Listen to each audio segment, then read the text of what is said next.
What's up, guys? It's OB Games here. We're doing just a little bit of change. We're not doing an episode right now. Me and my dad. Say hello. Hey, guys. We're gonna be doing a tutorial on how to use crafting.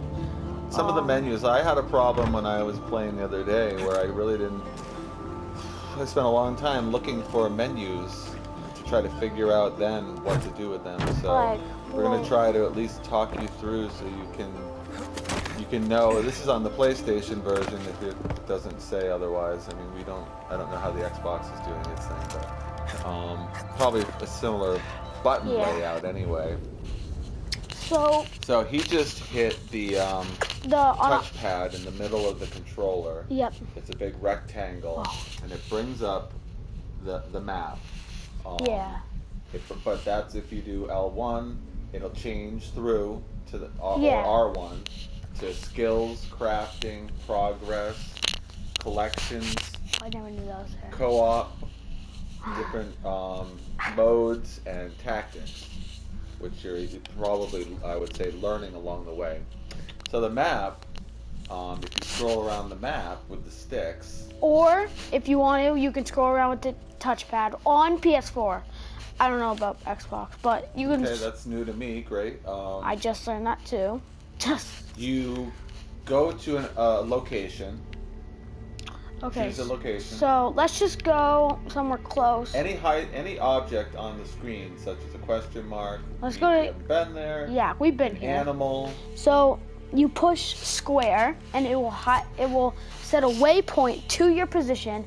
And if you're in a car, should we tell them how to use a car? No. No, well, not now, but you can set it to auto, and it will drive you. Yeah. And then it'll set a yellow line on the map for cars, or a marker on the map, and a declination of how many meters you are from the object, and they decrease as you get closer. Yes. And so skills, if you go to skills, we have one skill point. It's on the top of the page, and it's flashing with a little yellow, and it looks like a coin, and there's a number 1. If you don't spend them, that could go up to 10 or 12 or as many as you haven't spent, because you probably didn't know yet. And so now you drop down onto the page, and you can choose from 2 different sides. Tiger, which would be your strengths, and elephant seems to be your health. Or like survival. And survival management. And that's simple. You highlight the thing. It tells you how many points is required, and if you have the points, you can choose it. And we found about this a while ago. That's at first you're not going to be able to get these or these. You have to do your. We have to get these first. Those are the you have to get level these, 1. And then if you get those, then you can get these. Know what I mean? Like if the elephant. Become levels. Yes. They open up as you do the previous. And the elephant rider, my personal favorite. You can just ride elephants. But it's pretty self-explanatory. Well, and that's the point. If you don't do these, you don't ride elephants. Yeah, you can't do. Doing it, you learn a skill that you can apply. So crafting. Crafting is different. So this is more complicated. So crafting here. Well, the animals that you shoot are not arbitrary. You use them. If you go through the list, it'll tell you what you need at the bottom right-hand side of what type of animal, and then when it's filled, there'll be this little wrench, and then you can craft it and hit X. And the 1 of 4 means we've crafted 1 of the 4 possible, and now our loot bag can hold 90 items. Oh no, the next one will be 90. It can hold more than 60. It was. So it can hold 60. And so that's that side of it. Do not throw away good skins.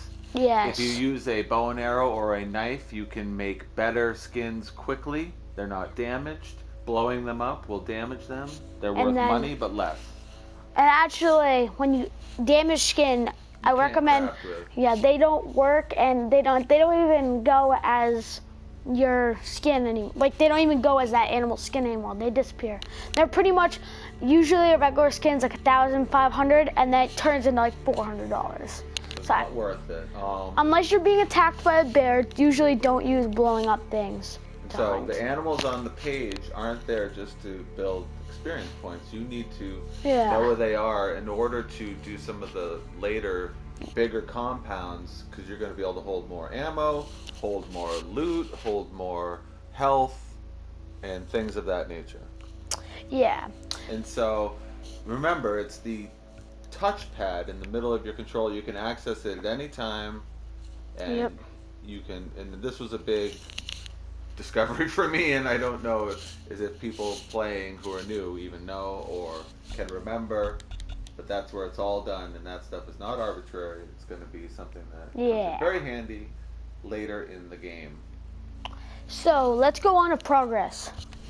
Progress is pretty much like how far you are in the campaign.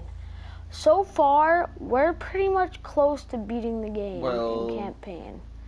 We're a third of the way, 12 out of 32 missions in the campaign, and we've done 0 of any of the other campaigns. Yes, we've gotten. As far as the yellow. And then it goes. That is a part of the campaign, but then there's the open world missions, which include outposts, bell towers, and fortresses. We've done 9 outposts, 5 bell towers, and 0 fortresses.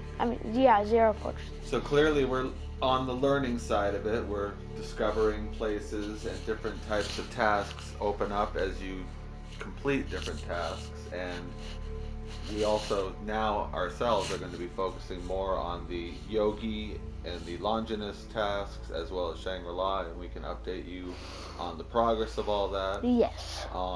The karma level, you have to realize, when you hurt citizens, your karma goes down. When you save citizens, it goes up. And they say, "Thank you very much," in the Asian accent. And they also pay you, so be on the alarm of that. When there's a karma mission, do it, because last time I did a karma mission, I got like $16,000.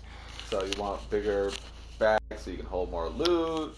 And there's also rewards, which are here.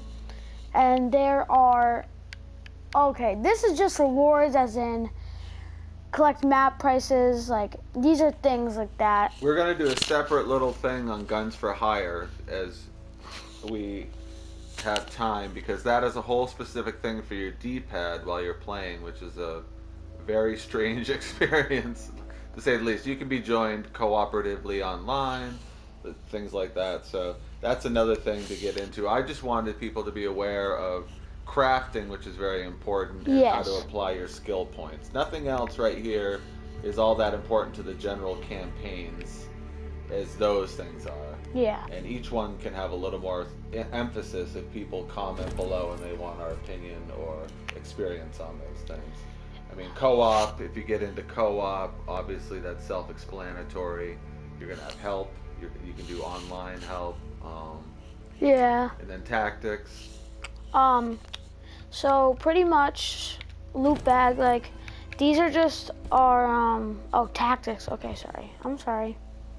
So this is like your what is tactics? Like it's a tactic is what you do in planning for a war. You think ahead of time, like football, on the plan you're gonna make. And tactics. This is what you've been taught throughout the game as you learn them. Remember the 3 pictures show up after you've done a certain thing. Yeah. So now you know. So pretty much tactics are when you complete something or do something new, it will tell you what to do. And then it'll tell you how to do those moves, and they'll always be there for you to view if you want to remember how to throw a person, or if you want to remember the controls of driving. Yeah. It's all there. So, like I said, these are less important.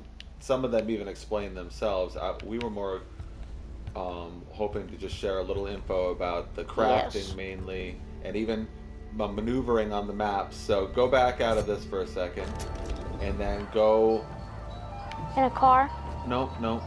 Can you go into a closet? Into your room? Down there.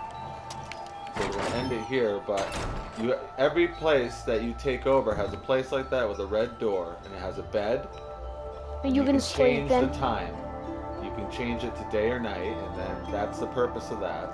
And And then you have a cabinet where you store all your ammunition. Which is pretty much where we probably went here in one of our episodes, where you pretty much refill ammo, or you sell your things, your skins, or whatever. Or you can buy and customize. You can refill ammo. The various like weapons and everything, like ammo, sidearms, maps, specialized weapons. And health. Yes. Later in our series, we're gonna do a series on unlocking all the signature weapons. Absolutely. All right. So that's been the episode for now. We'll leave it at that as he's exiting the door. And remember, the touchpad. The touchpad. Touch the pad. Oh. And that's it. Well, guys. I guess we'll see you guys in the next video.